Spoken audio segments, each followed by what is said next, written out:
service today, O God. I pray that your Holy Spirit be saturated in this place, O God. Lord, we feel your presence while we are singing worship, O God. We feel your embrace. We feel your amazing touch, O God, in our hearts. And that's why, Lord, as we are going to hear your words today, O God, I pray that your Holy Spirit touch every mind, touch every soul, touch every heart, O God, and open their spiritual ears, O God, so that, Lord, they may easily understand your words, O God, or they may easily grasp your words today, O God. And whatever be the work of the enemy to steal your words today, please do not allow it, O Lord God, para po hindi sayang yung pagpunta nila dito, Panginoon. Para po hindi sayang yung nagising sila ng umaga para pumunta dito, Panginoon. Kaya po, Panginoon, guard their hearts, guard their mind, guard their focus, O God, so that, Lord, maintindihan nila ng maayos ang mga salita mo, Panginoon, not just only they understand your words, O God, but, Lord, maglima po sana sa mga buhay nila. Makita sana nila, Panginoon, ng iyong mga salita, Panginoon. Ito po yung kumpas ng iyong will para mapuhayan namin kung ano yung gusto mo sa aming mga buhay, Panginoon. Please bless your words today, O God. Even the servant whom you are going to use to share your words, O God. Lord, I acknowledge all my limitation because without you in my life, I can do nothing, O God. But Lord, this morning, I want to depend from your wisdom. I want to live from your knowledge, O God, so that, Lord, madali ko rin kung may mahagi ang iyong mga salita, Panginoon. Whatever be the words that comes in my mouth, can you please, Lord, bless my mouth, O God, and use it, Lord, in a proper way, in the way you want, O God, so that, Lord, all your people will be blessed this morning, O God. Na walang lalabas sa pintuan ng worship call na ito, na hindi ko matatanggap kung ano yung message na pinadala mo sa kanila, Panginoon, at dadalhin dito sa paglabas, Panginoon. This is our humble prayer. In Jesus' name I pray. Amen. Dahil first Saturday po tayo ngayon, mga kapatid, this is our commemoration regarding the sacrifices of the Lord Jesus at the cross. Amen. And that's why I just want to speak about the title, the meditation or meditations of the Lord sufferings. So hindi ito mahilig mag-imagine. Pagkas po yung kamay, yung nag-imagine, nag-meditate, mga kapatid. Nung nakatulog, napanaginipan niya yung meditation niya, kala niya totoo na. Sino dito? Sapat yung akin mo, saan ka nagkakang trabaho, saan may pira ko? Di ba nakatulugan mo? May pira ka na lang. Parang nai-enjoy mo na, no? Biglang nagising ka tulog. Lang pala. O, diba? Nasubukan yun ka, no? Akala mo totoo na yung mga ini-imagine mo, yung mga minimeditate mo. Then nakatulugan mo, kasi alam mo ang dreams. One of the cause of dreams, mga kapatid, yung pag-iisip. There are two kinds of dreams in the Bible. May mga dreams talaga na impartition of God. May mga dreams talaga na when you are thinking too much for the things that you want, sometimes it happens in your dreams. Nakakala mo totoo, pag-isip mo, ay, panaginip lang pala. Akala ko nakawag na ako ng ganitong kalaking pera, o akala ko nagpunta ako sa ganitong lugar. Bakit? Because you think too much. Pero kakaiba yung dreams sa Bible. Alam niyo mga kapatid, when it comes about dreams, if it is impartation of God, talagang kakaiba at may interpretation. Amen.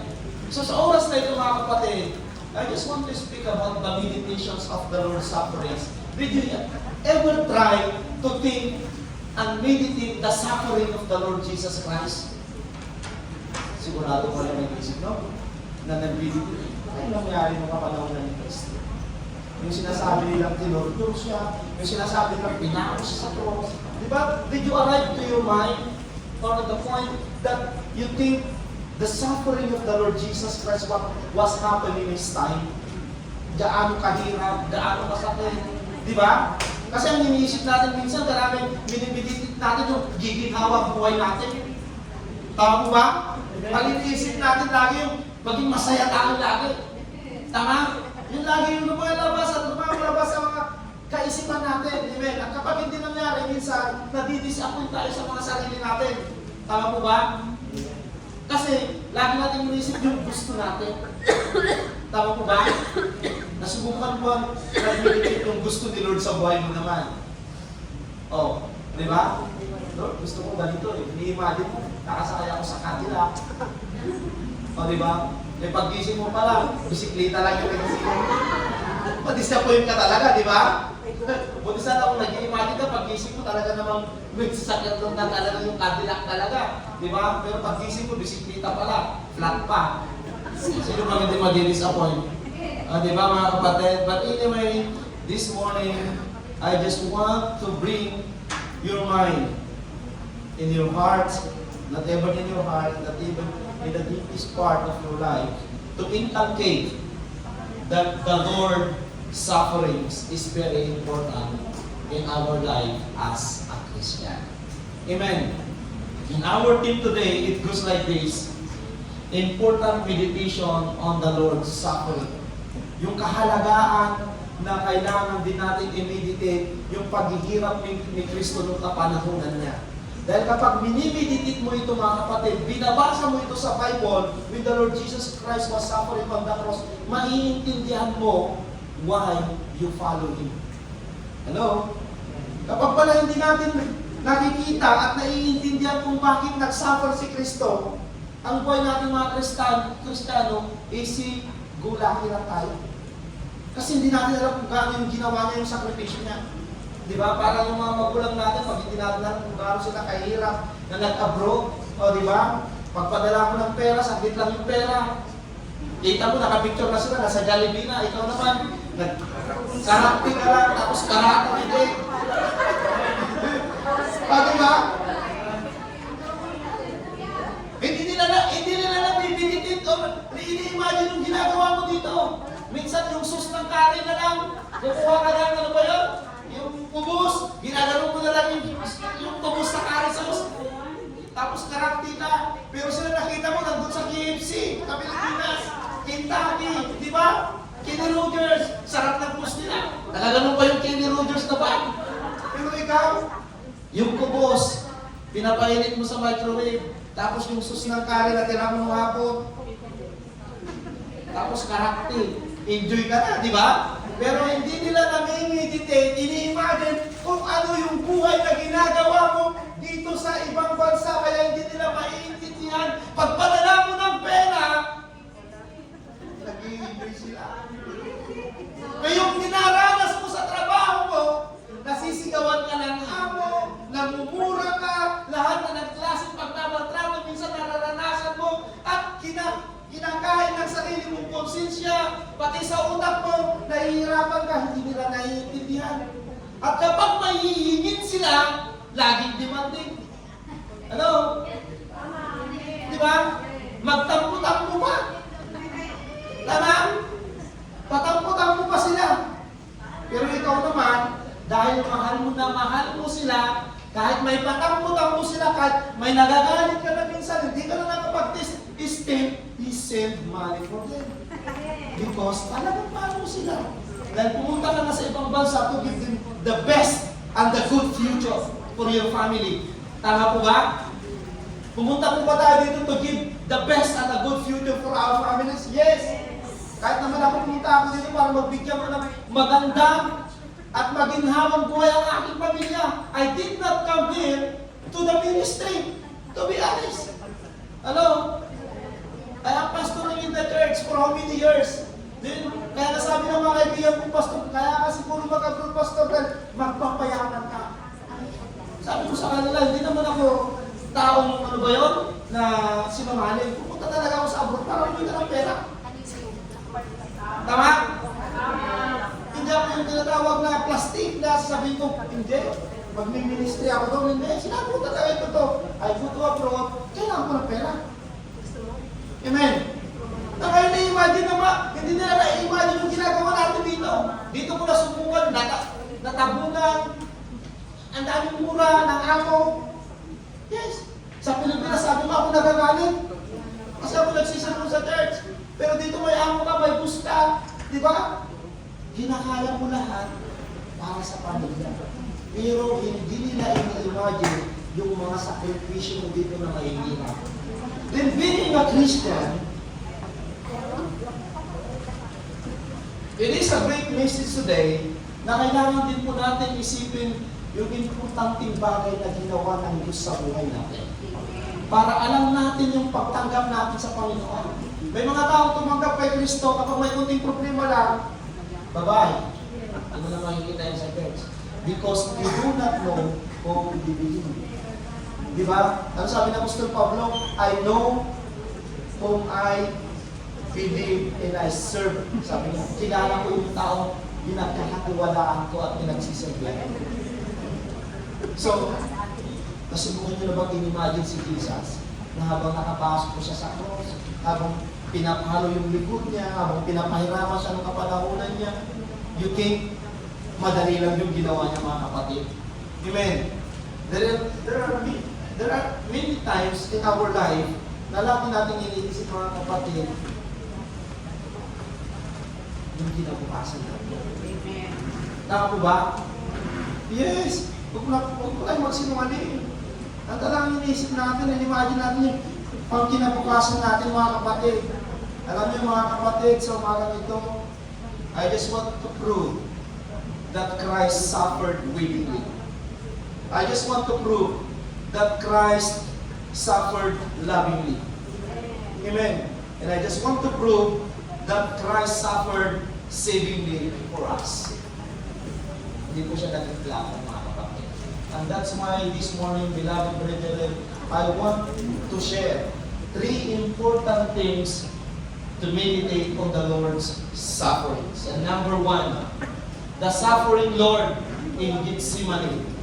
The cup He accepted. Maraming nagbabasa ng Bible, mga kapatid, with the Lord Jesus Christ.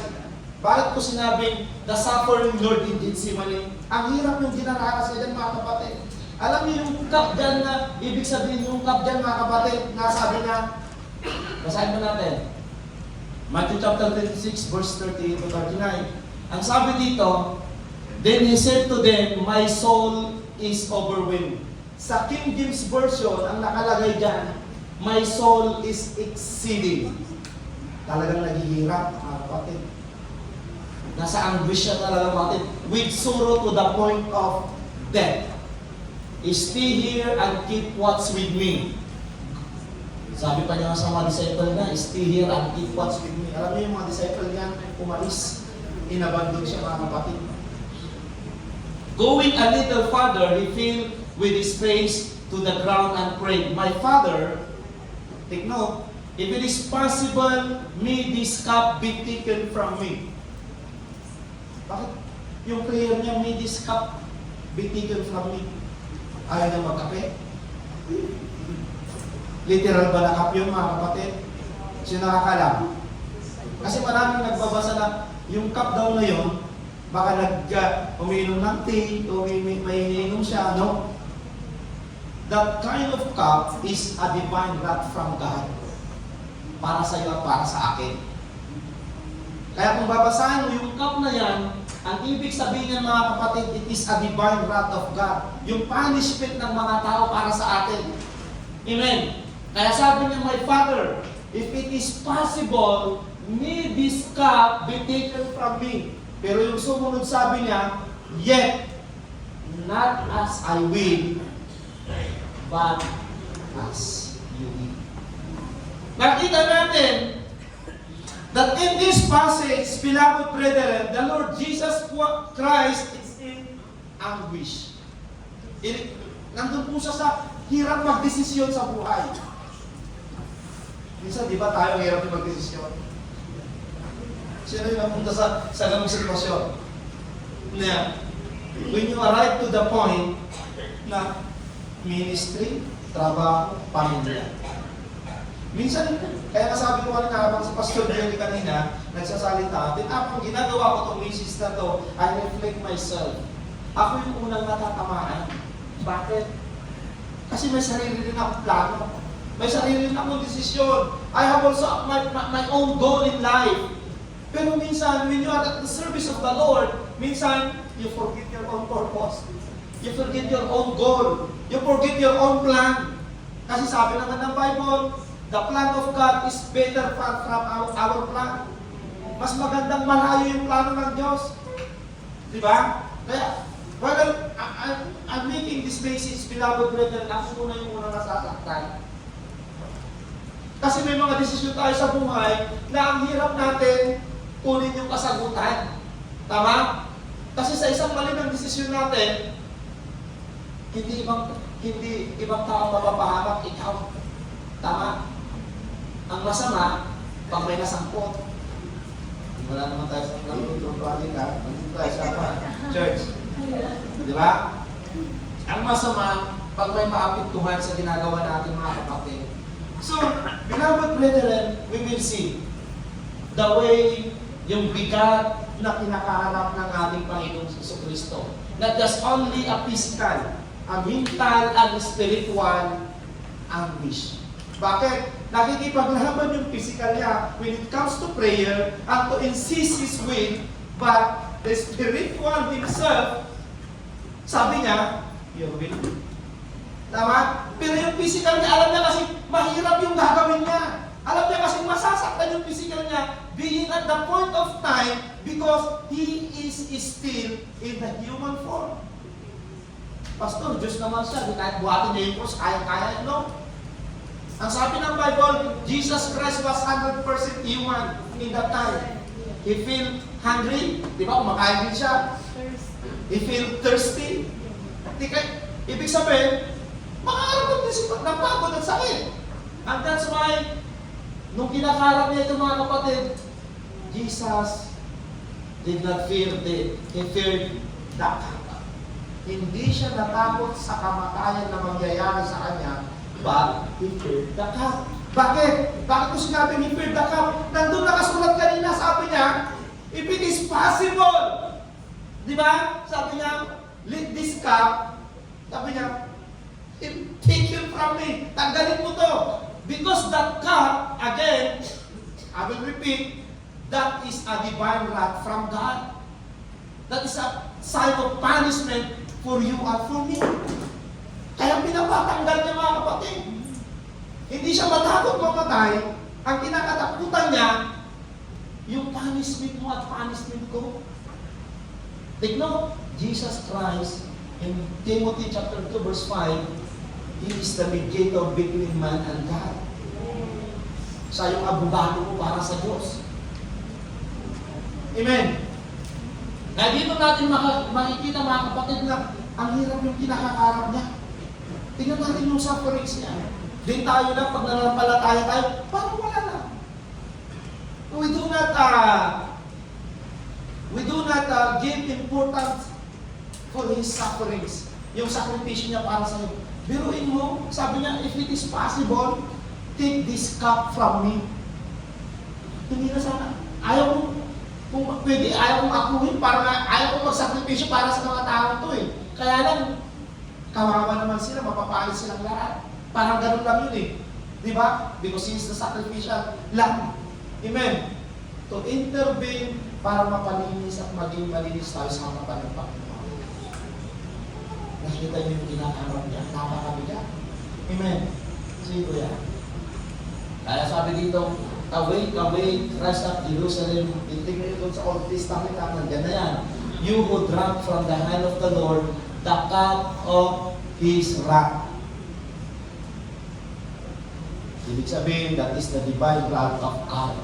Amen. Yung sinabi ko kanina mga kapatid, alam ni Jesus mga kapatid, yung sinasabi niya mga kapatid. Sige kuya. Ayan. In Gethsemane, para maintindihan ko natin lahat, Jesus Christ took the first sip of the bitter cup. Siya yung unang lumasa. Sumipsip ng kahirapan. Ikaw, naghihirap ka ngayon. Si Jesus ang unang nakaranas niya. Hindi po tayo. Kung naghihirap ka ngayon, mas naghihirap si Jesus. Bakit? That just only a mental or physical but even spiritual, pinaglaban niya tayo. Mas mahirap yung sitwasyon niya mga kapatid. And that's why I said that in Gethsemane, Jesus Christ took the first sip. Sa yung unang sumipsip. Sa yung unang nakalasa ng pait, ng paghihirap, ng sufferings mga kapatid. That cup, a bitter cup that belongs to us. Siya na una mga kapatid, biruin mo, inako na yung kasalanan mo at kasalanan ko. His sorrow was exceeding beyond human measure, so that Lord record his sweet drops of blood. Tingnan nyo yung nirecord ni Luke mga kapatid. Siya nagsabi na, a dispute also arose among them as sweet of them was considered to be the greatest. Mag-iakay yung nangalay ko dyan. Ang nangalay ko dyan yung Luke 22:24 ba? 44 yan, Luke 22:44. Pagbasahin niyo sa Luke 22:44,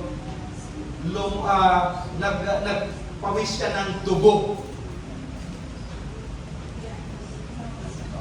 Luke 22:44, pinagpawisan siya ng dugo. Biruin niyo yun. Biruin niyo yung paghihirap na yun. Sinong tao pagpapawisan ka ng dugo sa dinadala mong bigat na suro? Di ba?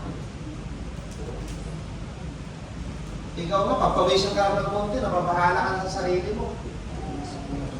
Punas ka na ng punas, baka magkasakit ka. Tama?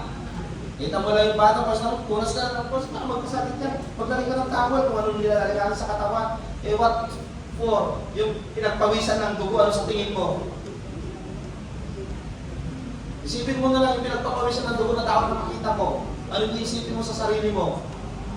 Grabe yung hirap nito siguro, pati dugo, napigas kanyang katawan na. Alam niyo ba na yung pawis lumalabas minsan? Bakit? Sino nakakalam na bakit minsan lumalabas yung mga pawis natin? Subukan mo kahit na-stress ka, lalabasan ka ng pawis. Dito sa mga ganito mo. Akala mo, yung malamig na lugar nagiging mainit sa'yo. Yes!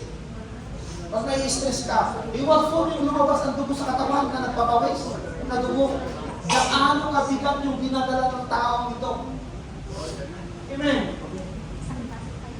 Ayan o, and being in anguish, totoo. He prayed more earnestly, and his sweat was like drops of blood falling to the ground. Kita niyo mga kapatid. Kita niyo yung hirap na dinadala ng ating Panginoong Jesucristo. Beyond human mission. Hindi talaga kaya natin matungkot, no? Kung ano yung sakripisyo ng ating Panginoong Jesucristo. But in Gethsemane mga kapatid, nakita natin kung gaano kabigat. Makikita din natin mga kapatid yung submission na ginawa niya. The submission he displayed, obedience unto death. Amen. Bakit? Mga kapatid, sabi niya, Christ's suffering not accidental. Hello? Kung yung mga pagsubok mo, yung mga problema kinaharap mo minsan is accidental nangyari sa buhay mo, pero yung sa kanya, is not an accidental. Bakit? Bakit natin hindi accidental mga kapatid? Di at intentional obedience. Alam niya yung gagawin niya mga kapatid. Alam niya, ibibigay niya yung buhay niya para sa iyo at para sa akin.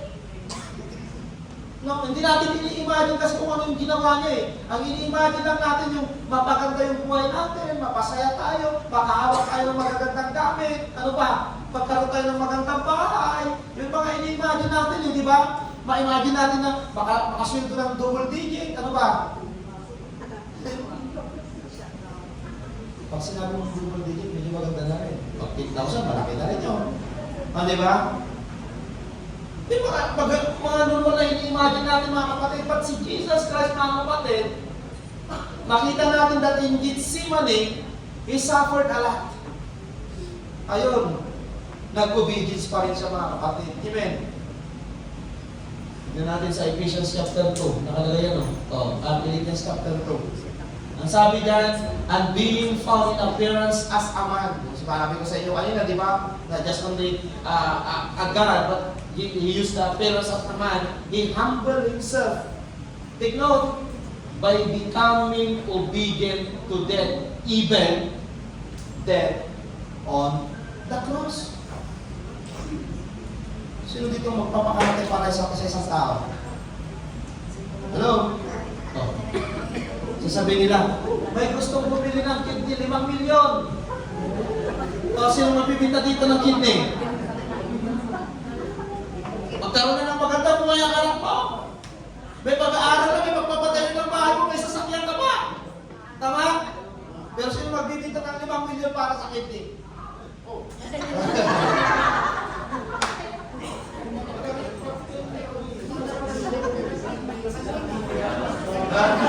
Ang tanong kung ilang kidney daw. O, di ba? Magsasakripisyo ka, mawawala ka. Ganun yung kamahal yung isang loved ones mo, di ba? Mahal tayo mga taong ganyan kaya, mga kapatid.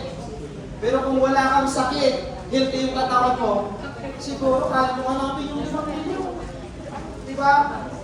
Pero kung siguro may sakit ka na, may tanging na rin yung buhay mo, baka pwede pa. O, di ba?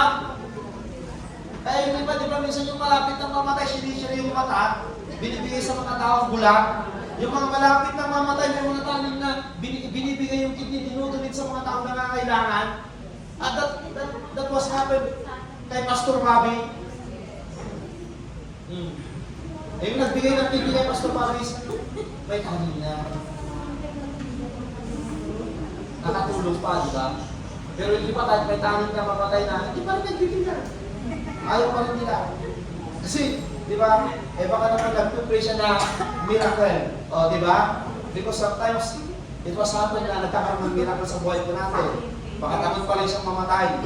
Pero si Jesus, ang sabi niya, He is not afraid to death. Kung tatanungin kayo dito, sinong hindi takot mamatay? Lahat tayo takot mamatay, di ba? Ha? Pastor, mabata pa yung anak ko, ayaw ko pang mamatay. Totoo naman, di ba? Hindi ko pa nabibigyan ng magandang buhay ang aking pamilya, pero siya mga kapatid. Hindi siya takot mamatay. Amen? Yan yung sufferings niya mga kapatid. And that's why, sino yan?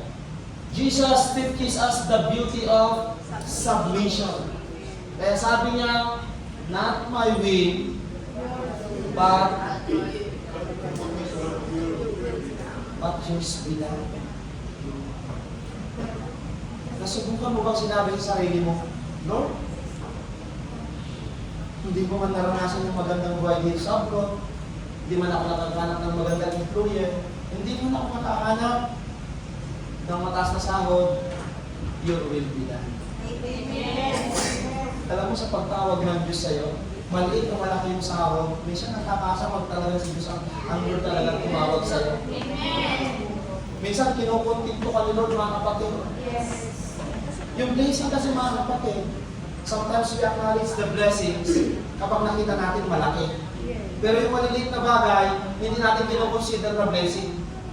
Di ba? Alam mo yung sumasahod ka dito kahit 2,000, sa Pilipinas na doon sa Pilipinas, sasahod ka kayo ng 30,000. Sa tingin mo, kaninong sahod yung 30,000 sa atin? Ha? Manager ng bangko sa pinagpastoran ko sa Pilipinas no, manager 35,000. Sa tingin mo, magiging manager ka ng bangko sa Pilipinas? Sige. Isipan mo. O diba? Kaya tignan nyo yung sarili nyo ngayon. When you compare yung salary here sa Pilipinas, mga kapatid, much better yung salary mo dito kaya nagtatrabaho ka sa bahay. Bakit? That is the blessings of the Lord.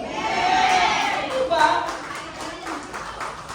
Ang rin naman ang sweldo ko dito, 2,500. Sa Pilipinas, mga kapatid, magkano yung minimum wage sa Pilipinas? Sino nakakalam? 600? Magkano? 650? 8 oras yun. Ikaw mo nag-part-time ka dito. Sabi mo lang pinakamababa, 30 per hours. Naka-4 na oras ka lang, may 120 ka na. Ilan sa Pilipinas yung 120?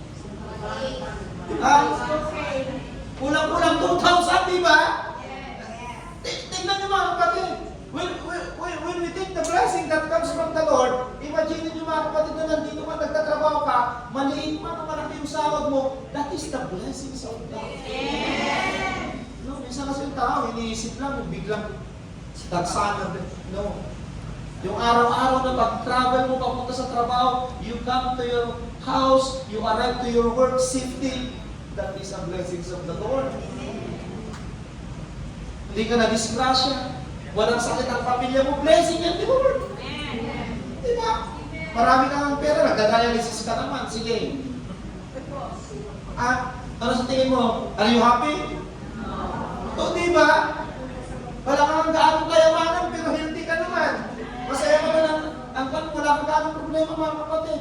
That is a blessing from the Lord. Pastor, ayaw ba ni Lord na maging mayaman tayo? Ako, gusto ni Lord. Gusto ni Lord. Mga kapatid, ang ayaw niya yung masuko ka sa kayamanan. Kasi sinabi na yan ni David. Ano sinabi ni David? Lord, huwag mo akong gawing mayaman, baka makalimutan kita. Sabi ni David. At Lord, huwag mo rin akong gawing mahirap, baka pag nakawan kita o magnakaw ako. Di ba? Pag nakawan sa oras. Di ba? Ayaw magsimba dahil gusto mag-overtime. Naman yun mga kapatid. Kasi kulang kayong kinikita.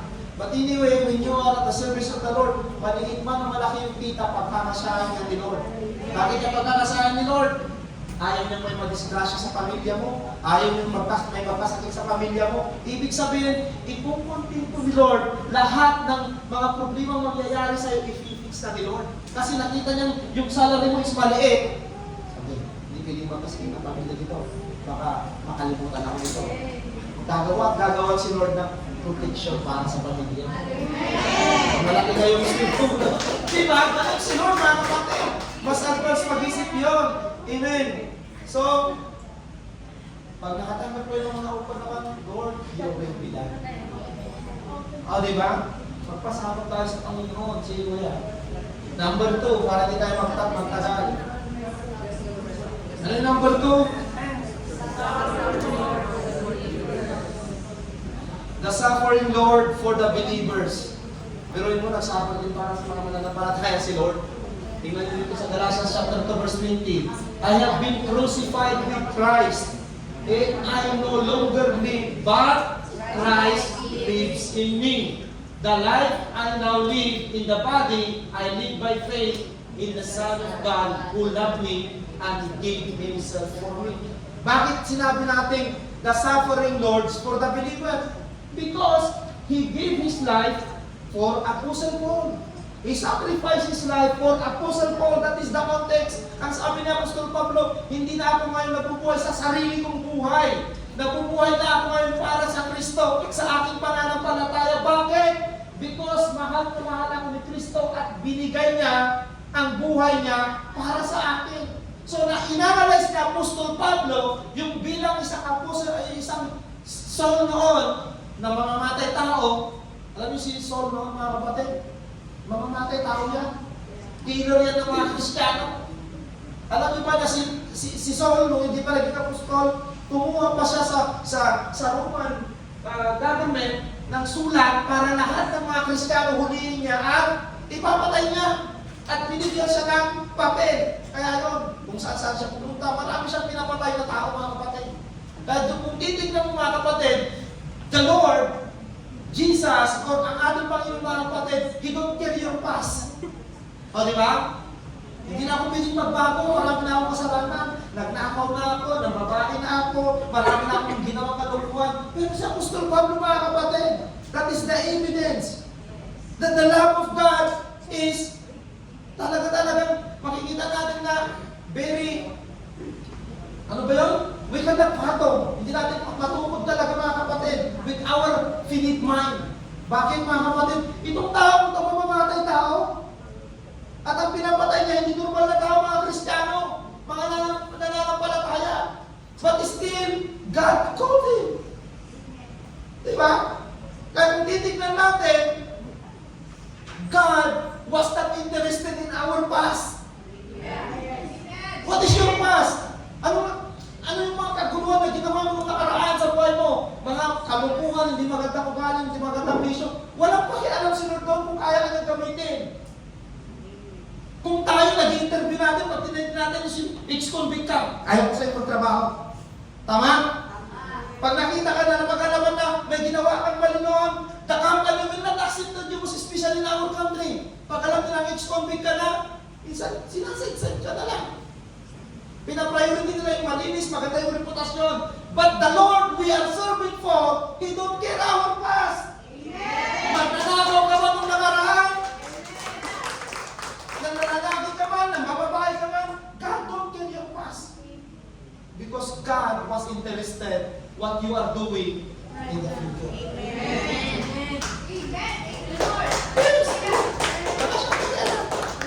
Kaya mga kapatid, don't be afraid.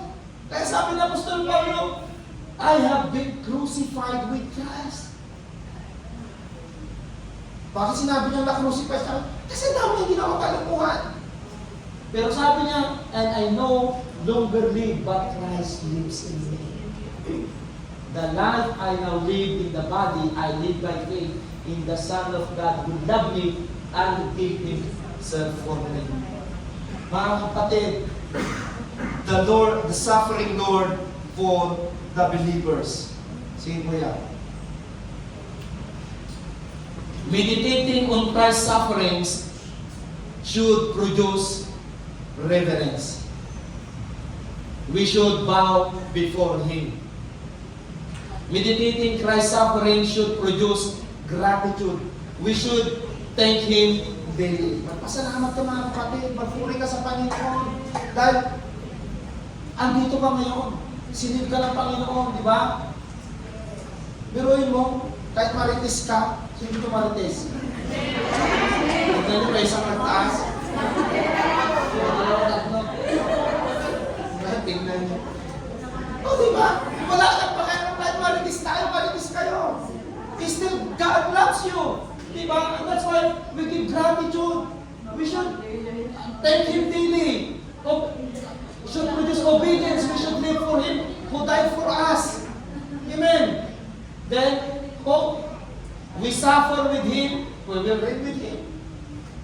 Kahit naghihirap ka ngayon dahil sa pananampalataya mo, in the future, ang sabi niya, you will reign with Him. He will give you a better life. He will give you a good life. Amen. Wala po kasi naging Kristiyano na yumaman bigla. Wala po naging Kristiyano na puro yaman ang pinag-uusapan. When it comes about faith, kahit naman balik-balik ka rin mo ang Biblia. Ang laging sinasabi doon ng mga Kristiyano, yung karanasan nila, di ba? Yes. Hindi sinabi doon na lahat ng Kristiyano sa Bible yumaman, wala naman sinabi. So, Pastor, bakit tayo maging Kristiyano? Hindi naman para kayayaman. Pero ang sinabi doon, gaganda ang buhay mo. Di ba? Magiging maayos ang buhay mo. Magkakaroon ka ng kapayapaan.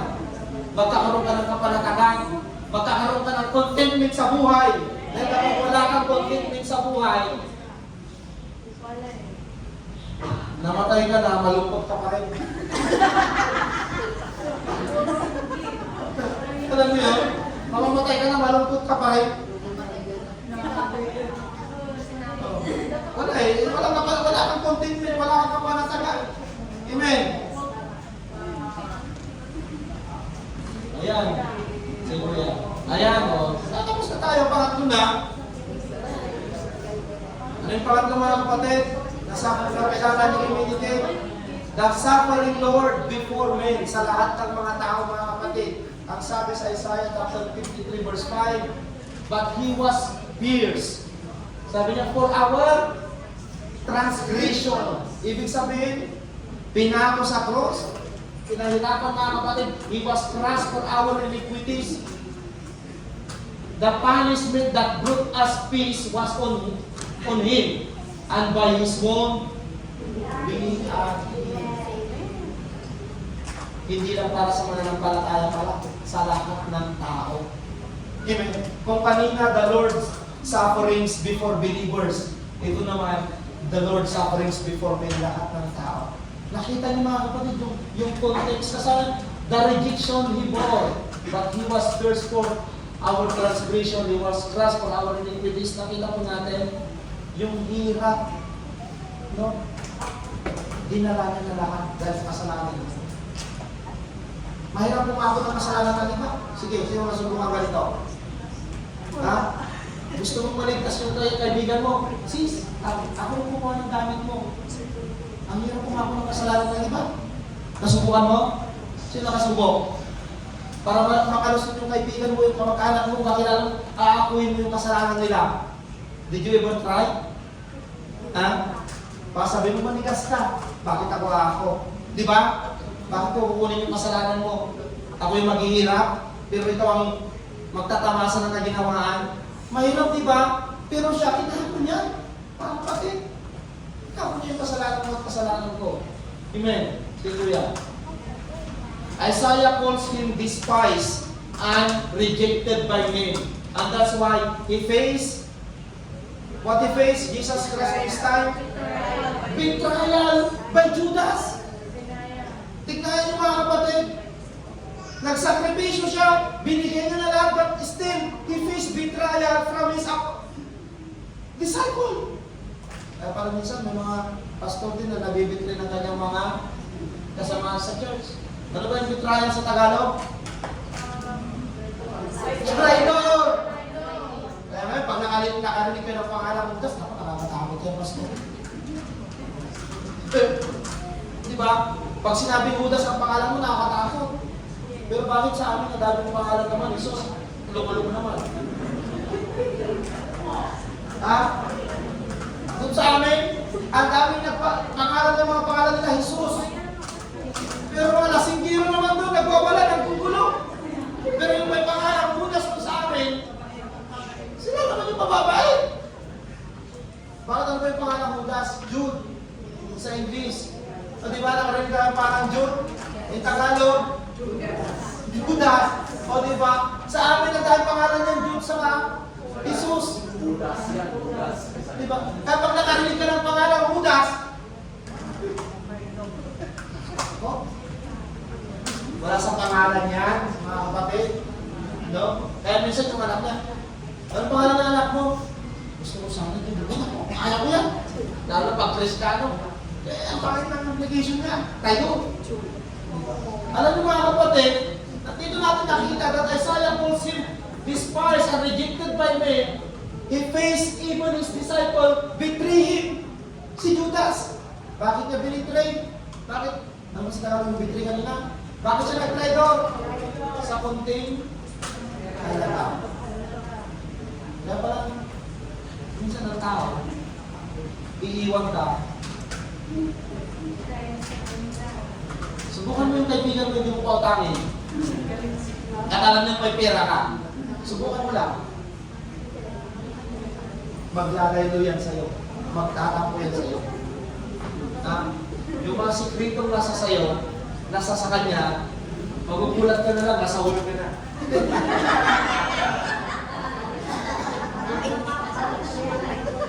Ha?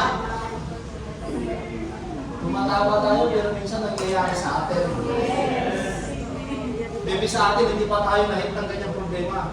But in the long time, if you hit like that problem, please, do not allow your wall to cause anything that is not good to another people.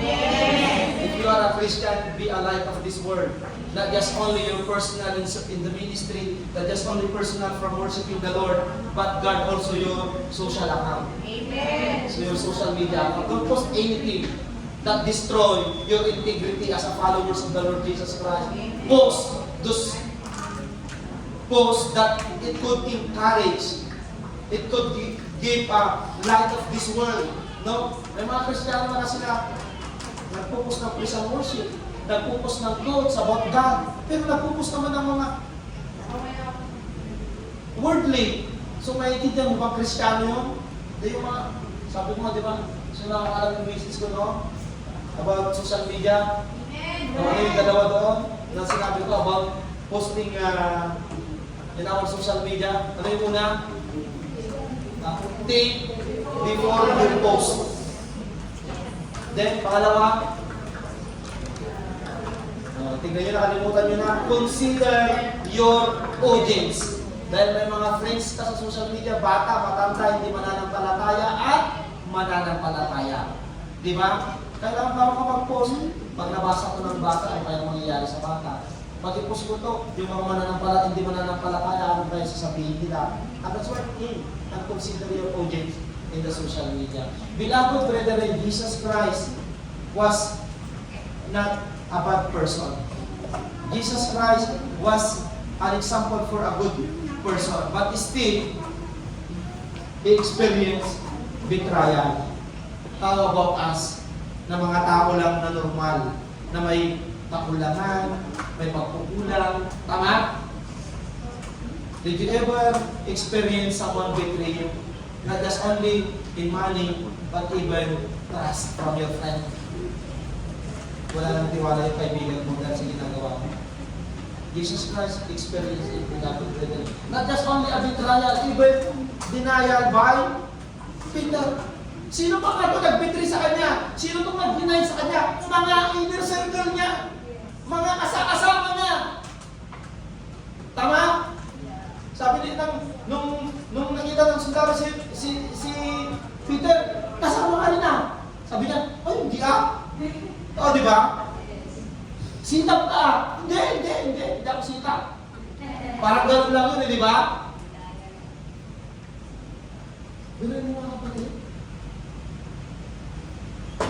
Kilala mo ba si Brother Romeo? Ay, hindi. Diba? Alam mo mga kapatid, if Jesus experienced like this system, it means it could be possible will happen to us. Even you are faithful from the Lord, even you are faithful from your ministry, sometimes there are people will treat you betrayal, will deny you. No? Mga kapatid, at ano nag-abandon by the disciples? Nung nag-pray siya, tulungan niyo ako mag-pray, sabi niya, nasan yung mga disciples niya? Natulog at iniwan siya mga kapatid. No? Tignan niyo mga kapatid, not just only abandoned by his disciple, even the injustice by Pilate. Alam ni Pilate na siya ay walang kasalanan. Kaya nga sabi ni Pilate sa mga tao, kumuha ng tubig. O diba? Wala akong makitang kasalanan sa kanila. Kayo yung may kasalanan, sabi niya. Kaya sabi niya, binuhos niya yung kamay, I don't have seen anything this guy do not good in the government, sabi niya. Hulasan niya yung kamay niya. Kayo yung may kasalanan, bahala kayo. So, Jesus Christ experience also injustice. Minsan, nakaka-experience ka ba ng injustice? Ikaw yung tama, pero ikaw yung naging pali. Diba? Yung kaibigan mo yung kinampihan, yung kamag-anak mo yung kinampihan, yung katrabaho mo yung kinampihan na ikaw yung gumawa ng tama. If Jesus was experienced like these sufferings, how about us? Did you imagine? Lahat ng ginawa ng sakripisyo ni Jesus, wala siyang ginawa, wala siyang inisip kundi makabuti ang tao. Wala siyang inisip kundi mapaganda yung buhay ng isang tao. But still, there are people who treated him, who accused him, na yung ginagawa niya ay mali. Ano? Dale 26. If it people na hindi makakakain, mga bulag, pinakita niya, patay, binuhay niya mga kapatid, still the people in his time, they do not believe what he is claiming for.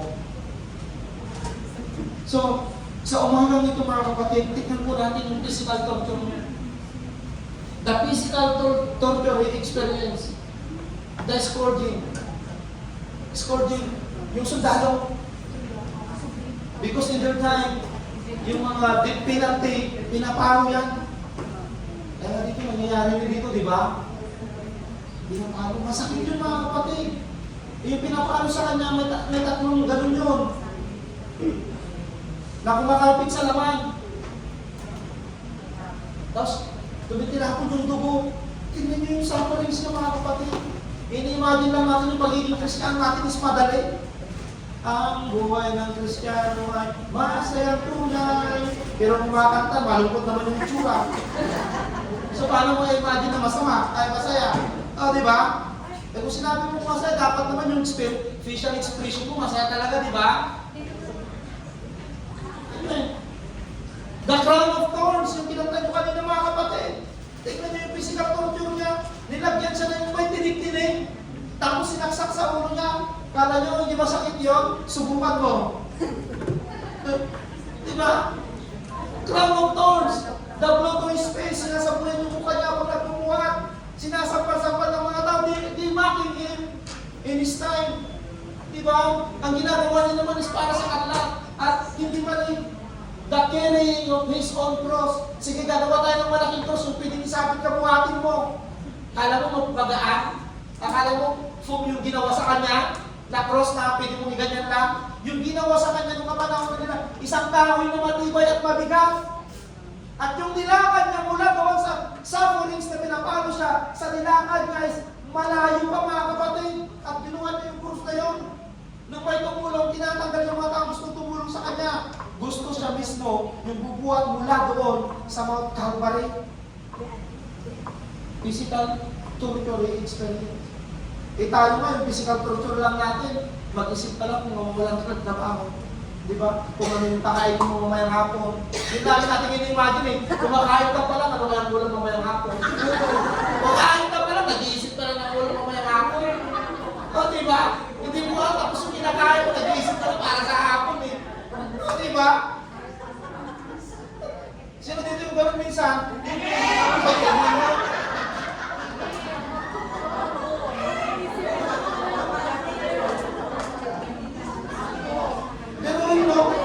Nandun ka pa sa sumusuko pa ng cheating joy. Ano kayo mga pangapunan? Guys, brothers and sisters, pwede bang sabihin na, ano kaya Bible verse ngayon titignan ko sa Bible? Kung saan ang maganda eh, no? Na pagising ko kayo, ano kaya yung message ni Lord? Pero minsan, pagising natin, di ba yung message na gusto natin makita sa cellphone eh? Ano kaya yung message ng girlfriend ko? Kaya minsan, hindi pa nakakapagpupag. Ang unang kinakapa, hindi Bible eh. So, sumasakit ang ulo dahil nailawan ng cellphone. Ano yung mga kapit, pag message ang hinahanap mo, message kay Lord na masala ang unahan natin. Baka sinabi ni Lord, mag-ingat ka lang yung araw na to. Kasi minsan yung mga message si Lord na indication.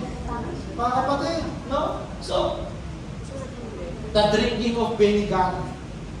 Sino gusto uminom ng vinegar? Parang gawin tubig. Pinipis ka sa ito niya.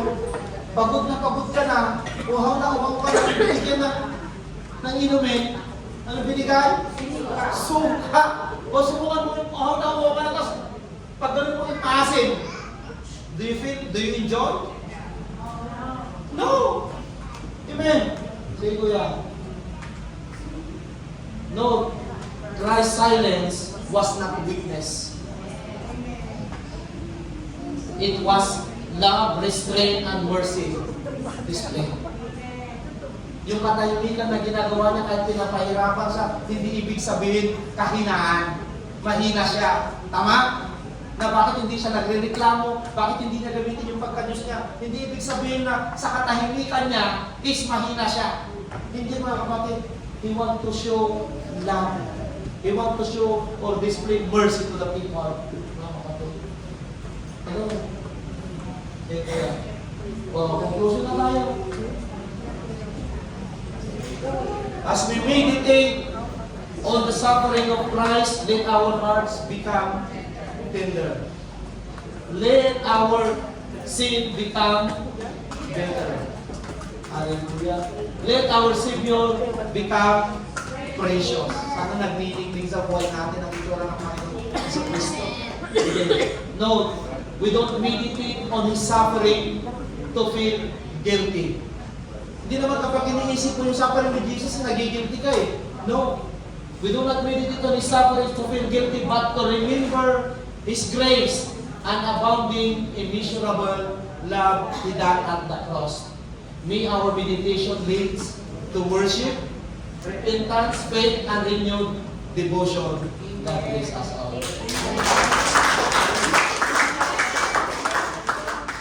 Sana pag-uwi natin, mag-meditate naman tayo ng Bible verse. Hello? Amen! Sabi nga nila ng mga bata pa kami, patamihan kaya tayo ng Bible verse dito sa church. Patayuan. Yung pinakamalawin, memorize na Bible verse, sabi nila, may reward. Kung magtatanong ako dito, sino na memorize ng 4 na verse lang? 4 na verse lang yung tatanungin ko. Basta marami ako alam. Jesus wept. In the beginning, God created the world.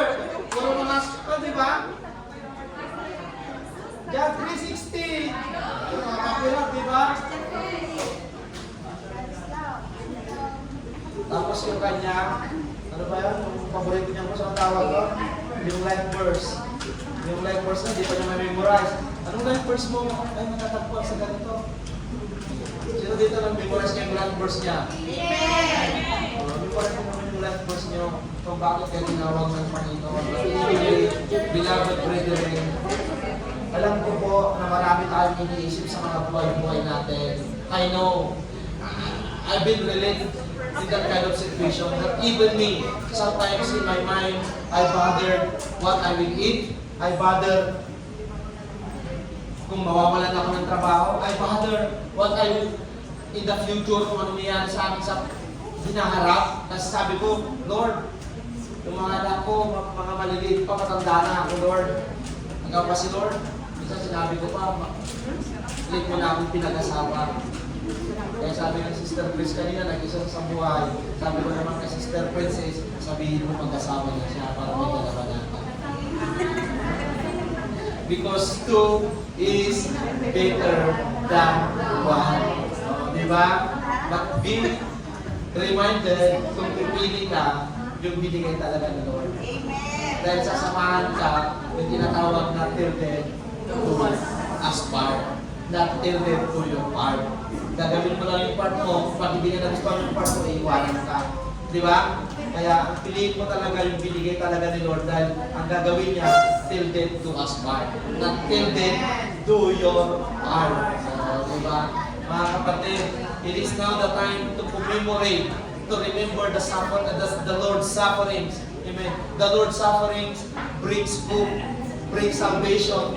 Amen. Brings peace. Na kahit nagulo na yung isip natin, pag naalala natin si Kristo sa ating mga buhay, we will be reminded that that Jesus Christ sacrifices on the cross is to give the best life, the best hope, the best future, mga kapatid. At tayo ay nagliliwanag na sa ibang tao. Yung dating ikaw, na sinabi ko kanina ng Marites, yung dating